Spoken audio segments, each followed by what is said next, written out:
BJP বিধায়ক অগ্নিমিত্রা পালের মন্তব্যকে কেন্দ্র করে বিধানসভায় একেবারে তুলকালাম পরিস্থিতি। অগ্নিমিত্রা পালের মন্তব্যের তীব্র প্রতিবাদ করেন ফিরহাদ হাকিম। সব নিয়ে একেবারে উত্তপ্ত পরিস্থিতি বিধানসভায়। ঠিক কি বক্তব্য রেখেছিলেন অগ্নিমিত্রা পাল, তার প্রতিবাদী বা কিভাবে করেন ফিরহাদ হাকিম, কিভাবে পরিস্থিতি এতটা উত্তপ্ত হয়ে উঠল, আরো বিস্তারিত আমাদের জানাবেন প্রতিনিধি উজ্জ্বল মুখোপাধ্যায় আমাদের সঙ্গে রয়েছেন। উজ্জ্বল,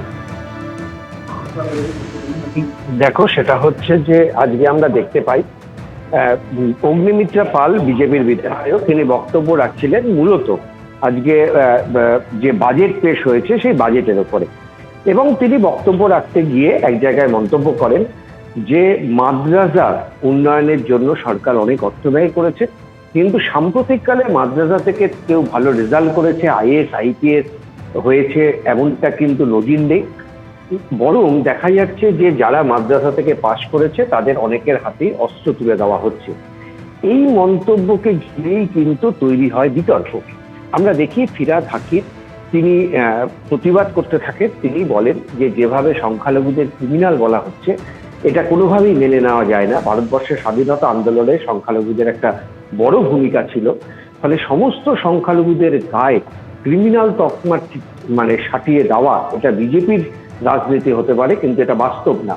এই নিয়ে তুমুল বিতর্ক তৈরি হয় এবং দেখা যায় যে দুপক্ষের দিকে রীতিমতন তারা স্লোগান দিতে থাকেন, চিৎকার চেঁচামেচি শুরু হয়ে যায়। শেষ পর্যন্ত অধ্যক্ষ অবস্থা নিয়ন্ত্রণে আনেন ঠিকই, এবং অগ্নিমিত্রা পালকে তিনি বলেন যে তার এই মন্তব্য প্রত্যাহার করার জন্য। অগ্নিমিত্রা পাল দ্বিতীয়বার বক্তব্য রাখার সময় তিনি বলেন যে তিনি কিছু তথ্য নির্ভর বক্তব্য রেখেছেন, এবং দেখা যাচ্ছে যে মাদ্রাসার ক্ষেত্রে কিন্তু এই ঘটনাগুলি বারবার ঘটছে, ফলে আবার কিন্তু উত্তাপ বাড়ে। এবং অধ্যক্ষ জানিয়ে দেন যে এই ধরনের মন্তব্য বিধানসভার নথিতে থাকবে না। তিনি সমস্ত মন্তব্য দেখে কোন অংশ বিধানসভার নথিতে থাকবে আর কোনটা থাকবে না সেটা তিনি চূড়ান্ত সিদ্ধান্ত নেবেন।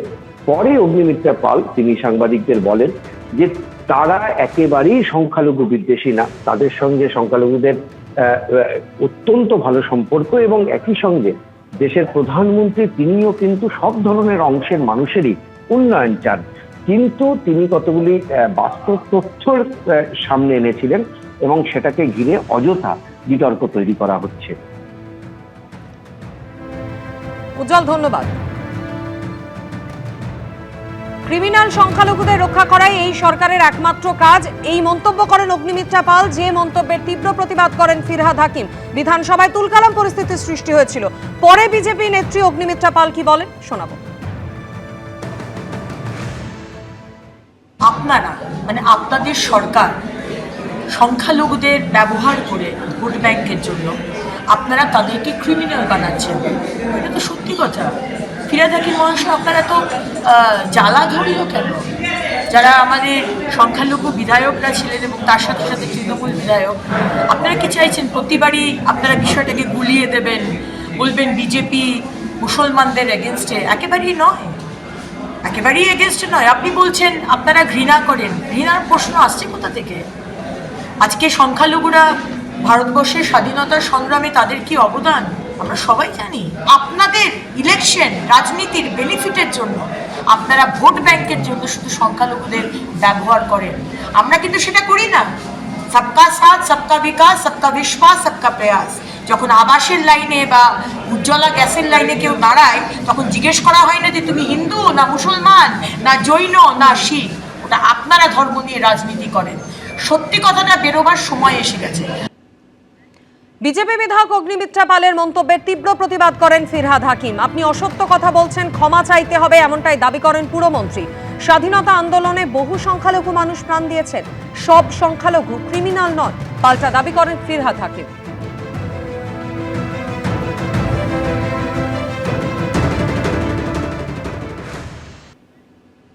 লক্ষ্মী বাড়ে লক্ষ্মী লাভ, আরও 500 টাকা করে ভাতা বাড়ল লক্ষ্মীর ভাণ্ডার প্রকল্পে।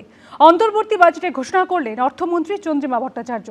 ফলে জেনারেল কাস্টের মহিলাদের ভাতা বেড়ে দাঁড়ালো 1500 টাকা, আর এসটি এসটি মহিলাদের ভাতা বেড়ে হলো 1700 টাকা। ভোটের জন্য এই ভাতা বৃদ্ধি নয় বললেন মুখ্যমন্ত্রী, ক্ষমতায় এলে 3000 টাকা করে দেব, মন্তব্য শুভেন্দু অধিকারীর। লক্ষ্মীবারে গৃহলক্ষ্মীদের লক্ষ্মী লাভ, বাড়ল লক্ষ্মীর ভাণ্ডার প্রকল্পের ভাতা। বৃহস্পতিবার বিধানসভায় বাজেট পেশ করে লক্ষ্মীর ভাণ্ডার প্রকল্পে ভাতা বৃদ্ধির ঘোষণা করলেন অর্থমন্ত্রী চন্দ্রিমা ভট্টাচার্য। এতদিন লক্ষ্মীর ভাণ্ডার প্রকল্পে জেনারেল কাস্টের মহিলারা মাসে 1000 টাকা করে ভাতা পেতেন, এবার তা 500 টাকা করে বাড়ল। অর্থাৎ এখন থেকে জেনারেল কাস্টের মহিলারা মাসে 1500 টাকা করে লক্ষ্মীর ভাণ্ডার প্রকল্পের ভাতা পাবেন। তফসিলি জাতি ও উপজাতি মহিলারা মাসে 1200 টাকা করে ভাতা পেতেন, সেখানেও বাড়ছে 500 টাকা। অর্থাৎ তফসিলি জাতি ও উপজাতি মহিলারা এখন থেকে মাসে 1700 টাকা করে ভাতা পাবেন। আজকেও যে বলা হলো লক্ষ্মীর ভাণ্ডার ফেব্রুয়ারি মাস থেকেই তারা পাবেন, 500 টাকা করে বেড়ে গেল সবার জন্য। বর্তমানে রাজ্যের ভোটারদের প্রায় 50% মহিলা। 2025 সালের ভোটার তালিকা অনুযায়ী পশ্চিমবঙ্গে মোট ভোটারের সংখ্যা 7,63,00,000-এর বেশি। তার মধ্যে প্রায় 3,88,00,000 মহিলা ভোটার। অর্থাৎ রাজ্যের মোট ভোটারের প্রায় অর্ধেকই মহিলা। তৃণমূল সরকার লক্ষ্মীর ভাণ্ডারের ভাতা বাড়াতেই বিজেপিও প্রতিশ্রুতি দিল তারা ক্ষমতায় এলে মহিলাদের আরও বেশি টাকা দেবেন। আপনাদের আমরা কথা দিচ্ছি, এপ্রিল মাসে বিজেপি সরকার এলে মে মাসের ক্যাবিনেটে আমরা আপনাদেরকে 1 জুনের আগে 3000 টাকা করে আপনাদেরকে ঢুকাবো। এটা মিনিমাম আমরা বললাম 3000 টাকা করে দেব, এটা বাড়াতে পারি, কমবে না। 2021 বিধানসভা ভোটের ঠিক আগে লক্ষ্মীর ভাণ্ডার প্রকল্প চালু করেন মমতা বন্দ্যোপাধ্যায়। রাজ্যের মহিলাদের হাতে সরাসরি অর্থ পৌঁছে দেওয়ার মুখ্যমন্ত্রীর এই প্রকল্পের ফলও মেলে হাতে নাতে। রাজ্যের মহিলা ভোটারদের সিংহভাগই ঢালাও ভোট দেন তৃণমূলকে, যা তৃতীয়বারের জন্য নবান্নের 14 তলায় পৌঁছানোর জন্য মমতা বন্দ্যোপাধ্যায়ের পথকে মসৃণ করে দেয়। অন্যদিকে 200 আসনের হুঙ্কার ছাড়া বিজেপিকে থেমে যেতে হয় মাত্র 77টি আসন পেয়ে। তারপর কেটে গেছে 5-5টা বছর। সামনে আরও একটা বিধানসভা ভোটের লড়াই। কয়েক মাসের মধ্যেই ভোটের লাইনে দাঁড়াবেন পশ্চিমবঙ্গবাসী। বর্তমানে রাজ্যের মোট ভোটারের প্রায় অর্ধেকই মহিলা, সংখ্যাটা 3,73,00,000-এর বেশি। এই আবহে ভোটের মুখে লক্ষ্মীর ভাণ্ডারের টাকা বাড়ালেন মমতা বন্দ্যোপাধ্যায়। কিন্তু এবার কি ভোট বাক্সে প্রভাব ফেলবে এই ভাতা বৃদ্ধি? অনেক হেল্প হবে, অনেকটা সুবিধা হবে।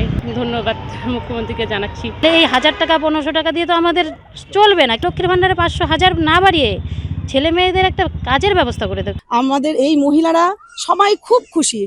তৃণমূল শাসিত পশ্চিমবঙ্গই নয়, বিজেপি শাসিত মধ্যপ্রদেশে লাডলি বাহেনা প্রকল্প, এনডিএ শাসিত রাজ্য মহারাষ্ট্রে লড়কি বাহেন প্রকল্প, বিজেপি শাসিত রাজ্য অসমে অরুণোদয় প্রকল্প, ছত্তিশগড়ের বিজেপি সরকারের মাতৃ বন্দনা অনুদান এবং দিল্লির বিজেপি সরকারের মহিলা সমৃদ্ধি অনুদান রয়েছে। এছাড়াও ঝাড়খণ্ডে জেএমএম এবং কংগ্রেসের জোট সরকারের মাইয়া সম্মান প্রকল্প, কর্ণাটকের কংগ্রেস সরকারের গৃহলক্ষ্মী প্রকল্পও রয়েছে। ভোটের মুখে এবার পশ্চিমবঙ্গে আরও ভাতা বাড়ালো তৃণমূল সরকার।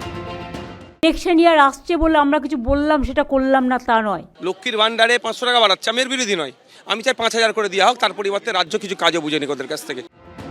এখন প্রশ্ন হলো, আসন্ন বিধানসভা ভোটে মহিলাদের জন্য এই ভাতা বৃদ্ধি কি বড় ফ্যাক্টর হবে? আশাবুল হোসেন, উজ্জ্বল মুখোপাধ্যায়, শুভেন্দু ভট্টাচার্য, এবিপি আনন্দ। এবিপি আনন্দ, এগিয়ে থাকে, এগিয়ে রাখে।